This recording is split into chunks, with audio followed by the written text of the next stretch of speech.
تعالى وبركاته. الحمد لله رب العالمين، الصلاة والسلام على سيد المرسلين وعلى آله وصحبه الفائزين برضا الله أما بعد. പ്രിയപ്പെട്ടവരെ, വലിയ മുഖവുരയൊന്നുമില്ലാതെ ഇസ്ലാമിൻ്റെ ചരിത്രങ്ങളിൽ ഇന്നലെയുടെ ഏടുകളിൽ തങ്കലിപികളാൽ ഉല്ലേഖനം ചെയ്യപ്പെട്ട പരിശുദ്ധമായ ബദറിൻ്റെ ഓരത്തൂടെ അല്പസമയം നമുക്ക് സഞ്ചരിക്കാം. റബ്ബ് തആല തൗഫീഖ് നൽകി അനുഗ്രഹിക്കട്ടെ. പരിശുദ്ധമായ ബദർ എന്ന് പറയുന്നത് ഇസ്ലാമിക ചരിത്രത്തിൽ വളരെ പ്രാധാന്യമുള്ളതാണ്. ബദരീങ്ങളുടെ നാമം ഉച്ചരിക്കാതെ, അവരെ തവസ്സുൽ ചെയ്ത് പ്രാർത്ഥിക്കാതെ വിലായത്തിൻ്റെ മർത്തബ പോലും ലഭിക്കില്ല എന്നെല്ലാം മഹാരഥന്മാരായ പണ്ഡിതന്മാർ പറയുന്നതായി കാണാം. ഇസ്ലാമിൽ വളരെ സ്ഥാനമുള്ളവരാണ് ബദരീങ്ങൾ. അല്ലാഹു തആല പരിശുദ്ധ ഖുർആനിലൂടെ പറഞ്ഞത് വലിയ സംഘത്തെ ചെറിയ സംഘം കൊണ്ട് കീഴ്പ്പെടുത്തിയ കഥ. പരിശുദ്ധ ഖുർആൻ പല കഥകളും പല പ്രവാചകന്മാരുടെ കഥകളും പരിചയപ്പെടുത്തുന്നത് വളരെ രസകരമായിട്ടാണ്. മഹാനായ യൂസുഫ് നബി അലൈഹിസ്സലാത്തു വസ്സലാം അവിടുത്തെ കഥ പരിചയപ്പെടുത്തുന്ന അഹ്സനുൽ ഖസസ് എന്നാണ്. കഥകളിൽ വെച്ച് ഏറ്റവും നല്ല കഥ. അതുപോലെ വലിയ സംഘത്തെ ചെറിയ സംഘം കൊണ്ട് റബ്ബ് തആല കീഴ്പ്പെടുത്തിയ കഥയാണ് പരിശുദ്ധമായ ബദർ. ബദർ കാലാകാലം ലോകത്തോട് പറഞ്ഞു വെക്കുന്ന ചില നഗ്ന സത്യങ്ങളുണ്ട്. എത്ര വലിയ ശക്തവാനാണെങ്കിലും, എത്ര വലിയ ധനാഢ്യനാണെങ്കിലും, എത്ര വലിയ ഹാൻഡ് പവർ മസിൽ പവർ ഉള്ള ആളാണെങ്കിലും, ഇതിനെല്ലാം മുകളിൽ റബ്ബ് ഉണ്ട് എന്നുള്ള ഒരു നിശ്ചയദാർഢ്യം, തവക്കുലിൻ്റെ ഒരു പ്രതിഫലനം പരിശുദ്ധമായ ബദർ പറഞ്ഞു വയ്ക്കുന്നുണ്ട്. എങ്ങനെയാണ് 313ഓളം വരുന്ന സ്വഹാബത്തിന് 1000ഓളം വരുന്ന ശത്രു സമൂഹത്തെ ചെറുത്തു നിൽക്കാനുള്ള ഒരു മാനസികാവസ്ഥ, ഒരു ടെൻഡൻസി അവർക്ക് എവിടെ നിന്നാണ് ലഭിച്ചത്? അള്ളാഹുവിലും അവൻ്റെ ഹബീബിലുമുള്ള വിശ്വാസം. ആ വിശ്വാസത്തിൻ്റെ പുറത്താണ് ബദർ കെട്ടിപ്പടുത്തുയർത്തപ്പെട്ടത്. ഓരോ പ്രവാചകന്മാരും വന്നിരുന്നത് അതത് കാലഘട്ടക്കാർക്ക് അനുയോജ്യരായിട്ടായിരുന്നു. അതത് കാലഘട്ടത്തിൽ എന്താണോ മികച്ചു നിൽക്കുന്നത് അതിൽ ഏറ്റവും അഗ്രഗണ്യരായിട്ടായിരുന്നു. മഹാനായ കലീമുല്ലാഹി മൂസ അലൈഹിസ്സലാത്തു വസ്സലാം വന്നത് അന്നത്തെ കാലത്ത് മജീഷ്യൻസ്, ബ്ലാക്ക് മാജിക് വളരെ വിപുലമായി ഉണ്ടായിരുന്ന കാലഘട്ടമായിരുന്നു. ആ സമയത്താണ് കലീമുല്ലാഹി മൂസ അലൈഹിസ്സലാത്തു വസ്സലാം വന്നത്. അലൈഹിസ്സലാത്തു വസ്സലാം വരുമ്പോൾ അദ്ദേഹം ആ കാലഘട്ടത്തിൽ വെച്ച് എല്ലാ മജീഷ്യൻസിനെയും വെച്ച് ഏറ്റവും വലിയ മജീഷ്യനായിരുന്നു. അദ്ദേഹത്തിൻ്റെ പാടി ഇങ്ങ് നിലത്തേക്ക് ഇട്ട് കഴിഞ്ഞാൽ അത് പാമ്പാകുമായിരുന്നു. ഹബീബനായ സ്വല്ലല്ലാഹു അലൈഹി വസല്ലമ തങ്ങൾ വന്നതോ അറബികൾക്കിടയിൽ, അറബികൾ അന്നത്തെ കാലത്തെ ഏറ്റവും വലിയ സാഹിത്യകാരന്മാരായിരുന്നു. സാഹിത്യത്തിൻ്റെ സാമ്രാട്ടുകളായിരുന്നു അറബികൾ. അവർ ഇങ്ങനെ ഓരോ സാഹിത്യങ്ങൾ ചേർത്ത് നിമിഷ നേരങ്ങൾ കൊണ്ട് ഓരോ ഗാനങ്ങളും പദ്യങ്ങളും അവർ രചിച്ചിരുന്നു. ആ ഹബീബരായ സല്ലല്ലാഹു അലൈഹി വസല്ലമ തങ്ങളെ അല്ലാഹു തആല നിയോഗിക്കുന്നതോ ഉമ്മിയായിട്ട്, എഴുത്തും വായനയും അറിയാത്ത പ്രവാചകർ സല്ലല്ലാഹു അലൈഹി വസല്ലമ തങ്ങളുടെ ഏറ്റവും വലിയ മുഅ്ജിസത്തായി ലോകത്തേക്ക് കൊണ്ടുവന്നതോ മാറ്റങ്ങൾക്കും മാറ്റത്തിരുത്തലുകൾക്ക് വിധേയപ്പെടാത്ത, ഒരായത്ത് പോലും ഇന്നേ വരെ ഒരാൾക്കും സമാനമായി കൊണ്ടുവരാൻ കഴിയാത്ത പരിശുദ്ധമായ ഖുർആൻ ഷരീഫ്. അതുകൊണ്ട് ലോകത്തുള്ള പ്രവാചകന്മാരെല്ലാം വന്നത് അതത് കാലഘട്ടത്തിൽ മികച്ചു നിൽക്കുന്നത് എന്താണോ അതിൽ വെച്ച് ഏറ്റവും അഗ്രഗണ്യന്മാരായിട്ടാണ്. എല്ലാ പ്രവാചകന്മാർക്കും പ്രതിസന്ധികൾ നേരിടേണ്ടി വന്നിട്ടുണ്ട്. ഇസ്ലാമിൻ്റെ പ്രബോധനത്തിന് വേണ്ടി ഇറങ്ങിയ സമയത്ത് ഇസ്ലാമിൻ്റെ ഇന്നലകളിൽ പരിശുദ്ധമായ ദീനിൻ്റെ പ്രബോധനത്തിൻ്റെ ദൗത്യം ഏറ്റെടുത്തതിൻ്റെ പേരിൽ എത്ര പ്രവാചകന്മാരാണ് ഹബീബരായ സല്ലല്ലാഹു അലൈഹി വസല്ലമ തങ്ങൾ മാത്രമല്ല, തങ്ങൾക്ക് മുൻപേയുള്ള 1,00,000-ൽ പരം, അതല്ലെങ്കിൽ 2,00,000-ൽ പരം പ്രവാചകന്മാർ എല്ലാവരും പ്രയാസങ്ങൾ നേരിടേണ്ടി വന്നിട്ടുണ്ട്. നമ്രൂദ് എന്ന് പറയുന്ന കിങ്കരൻ തീ കുണ്ഡാരത്തിലേക്ക് മഹാനായ ഖലീലുല്ലാഹി ഇബ്രാഹിം നബി അലൈഹിസ്സലാത്തു വസ്സലാമിനെ തൊടുത്തുവിട്ടത് പരിശുദ്ധമായ ഇസ്ലാമിൻ്റെ പ്രവർത്തനവുമായി വ്യാപൃതനായതിൻ്റെ പേരിലാണ്. മൂസാ നബി അലൈഹിസ്സലാത്തു വസ്സലാം പ്രയാസങ്ങൾ അനുഭവിക്കേണ്ടി വന്നത് അന റബ്ബുക്കുമുൽ അഅ്ലാ, ഞാനാണ് ഏറ്റവും വലിയ റബ്ബ്. മഹദിയായ മാഷിത ബീവി റളിയല്ലാഹു അൻഹുവിൻ്റെ എല്ലാം ചരിത്രങ്ങൾ നമുക്കറിയാം.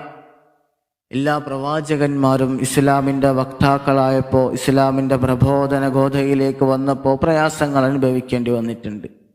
അള്ളാഹുവിന് ഏറ്റവും ഇഷ്ടപ്പെട്ടത് അള്ളാഹുവിൻ്റെ ഹബീബരെയാണ് സ്വല്ലല്ലാഹു അലൈഹി വസല്ലം.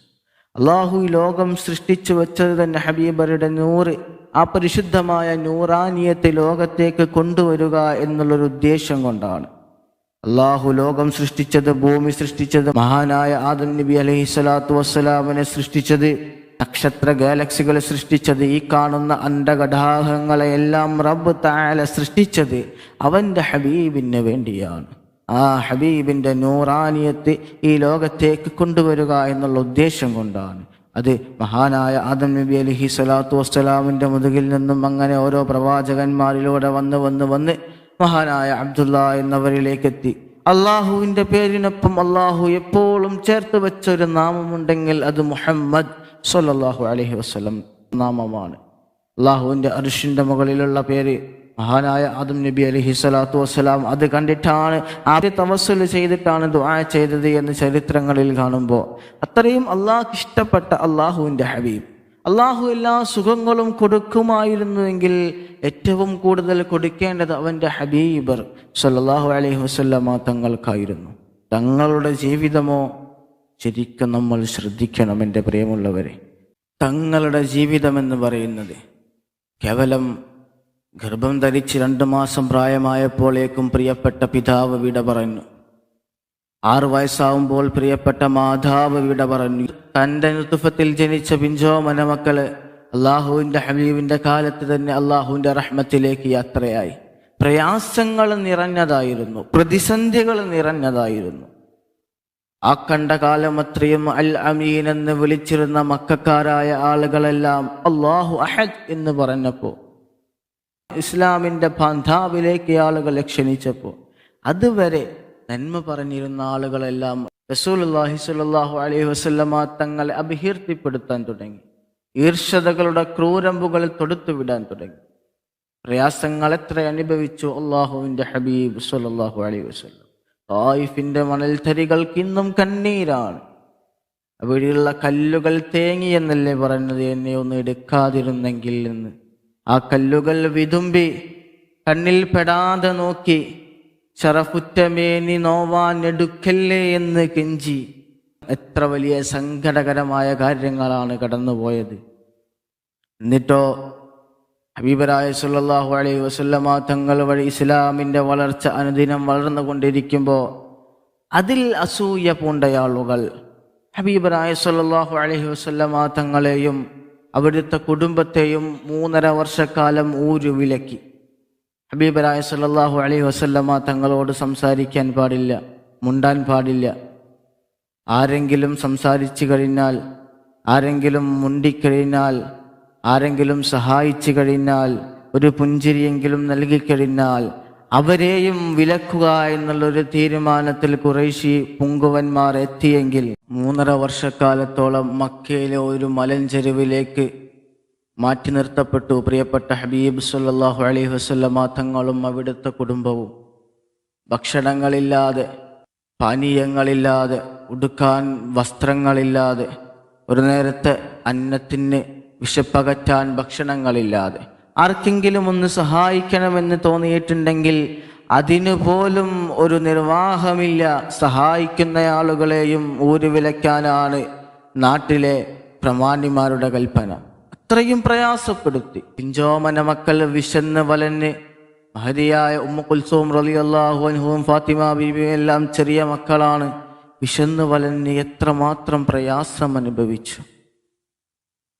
ഹബീബരായ സ്വല്ലല്ലാഹു അലൈഹി വസല്ലമ തങ്ങളുടെ പ്രിയപ്പെട്ട പിതൃവ്യൻ രോഗശയ്യയിലായി.